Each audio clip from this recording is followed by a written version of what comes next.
여러분 안녕하세요. 다음 사회 시간에는 우리 조선이라는 나라가 이제 건국이 됐잖아요. 그 과정에서 이제 불교가 아닌 유교가 등장을 하게 되는데요.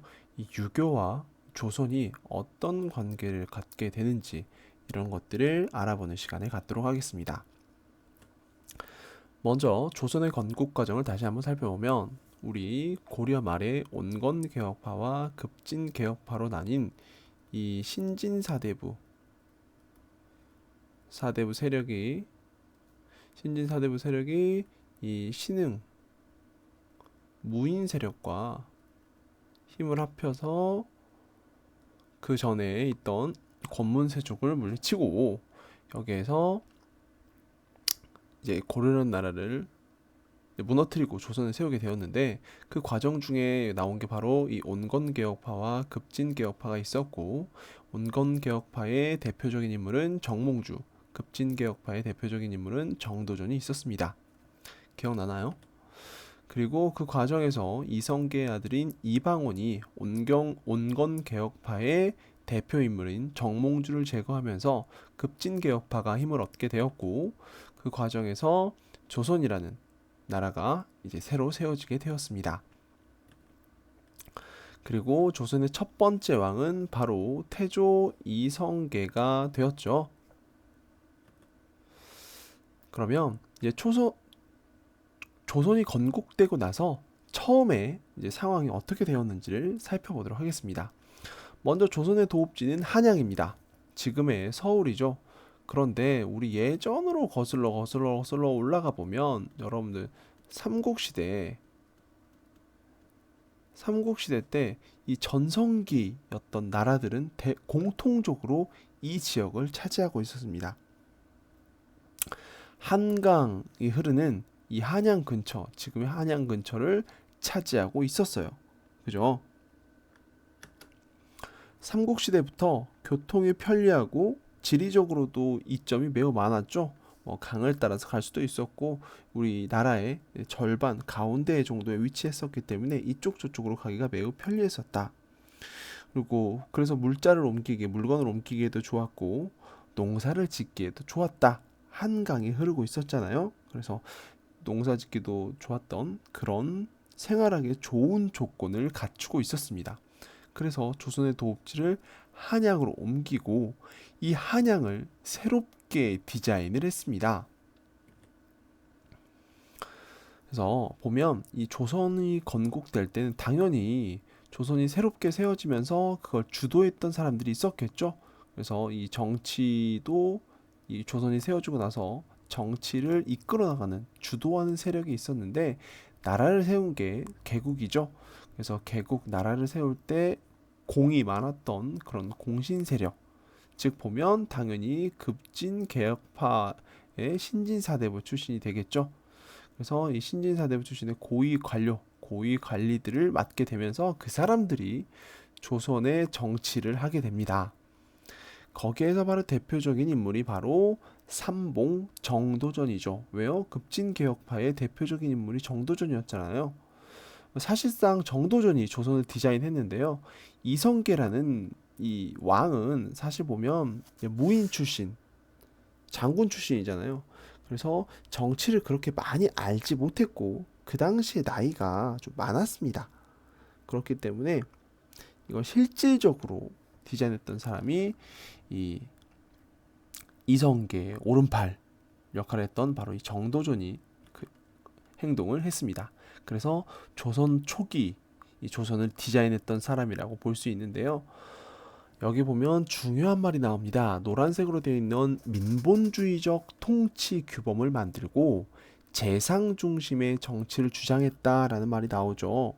이 말이 무슨 말이냐면 민본주의라는 것은 자 오른쪽 보세요. 민본 백성이 근본이 되는 것입니다. 그래서 이 백성의 마음을 기본으로 해야 된다.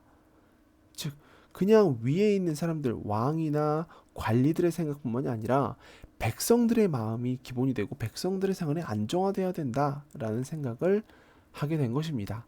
여러분들이 지난 사회 시간에 이성계에 고민이 있었고 그 고민을 가지고 새로운 정책을 우리가 세워보기로 했었는데 이제 실질적으로는 보면 이 당시의 선조들은 이런 민본주의 생각에 입각해서 이런 규범, 규칙을 만들었고 두 번째 재상 중심의 정치를 주장했다고 했는데요. 이 재상이라는 건 이제 왕 밑에 있는 가장 높은 관리라고 생각하면 됩니다. 그래서 왕 밑에 있는 요 재상이라는 인물이 정치를 실질적으로 다 해야 된다라는 거예요. 그렇게 해서 위로는 왕이 제대로 왕 역할을 하고 있는지 관리를 해주고 아래쪽으로는 그 밑에 있는 관리들이 제대로 일을 하는지를 보는 것. 그래서 왕과 저 아래쪽에 있는 관리들이 서로 다리도 연결해주고 서로 이제 이쪽 저쪽으로 이제 관리를 해주는 거죠. 잘하고 있는지 못하고 있는지 이런 것들을 하는 건데 이 사람이 주된 역할을 해야 된다라는 것이었습니다. 당연히 여러분들 나라가 새로 세워졌잖아요. 고려를 멸망시키고 조선을 세웠기 때문에 이 조선이라는 새로운 나라가 세워지기에 정당하다라는 걸 알리기 위해서 노력했겠죠. 왜 꼭 조선이 세워져야 됐는가를 사람들이 이걸 알게 함으로 인해서 사람들이 인정을 하고 조선이 필요하구나라는 생각을 갖게 만들어야 되잖아요. 그러기 위해서 노력을 했는데 거기에 보면 이 정도전이 쓴 책이 있습니다. 고려국사라는 책인데요. 당연히 조선이 세워지기 위해서 고려를 멸망시켰기 때문에 고려를 좋게 볼까요? 나쁘게 볼까요? 당연히 안 좋게 봐야겠죠. 안 좋게 봐야 됩니다. 그래야지만이 고려가 안 좋았기 때문에 새로운 나라 조선이 세워졌다라고 이야기해야 될 거잖아요. 그죠? 두 번째, 이 불시잡변이라는 책이 있는데요. 고려는 뭘 중시했습니까? 불교를 중시했어요. 그런데 조선은 불교를 중시하는 것이 아니라 유교 또는 성리학을 중시했습니다. 여기 불시잡변이라고 하는 것은요. 풀어서 이야기하자면 부처가 씨부리는 잡스러운 소리라는 것입니다. 그러니까 이 부처, 불교에서 당연히 매우 중시되는 거잖아요. 부처는 그죠?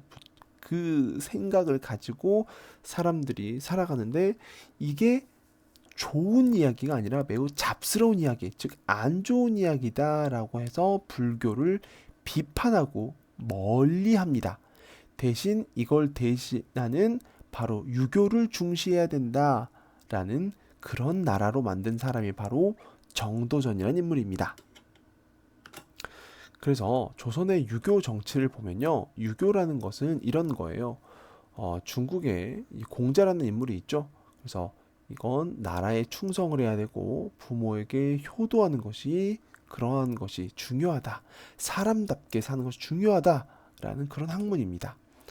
그래서 조선은 보면 불교를 멀리했고 대신 유교를 선택했기 때문에 유교 정신이 담긴 그런 건축물도 만들었습니다.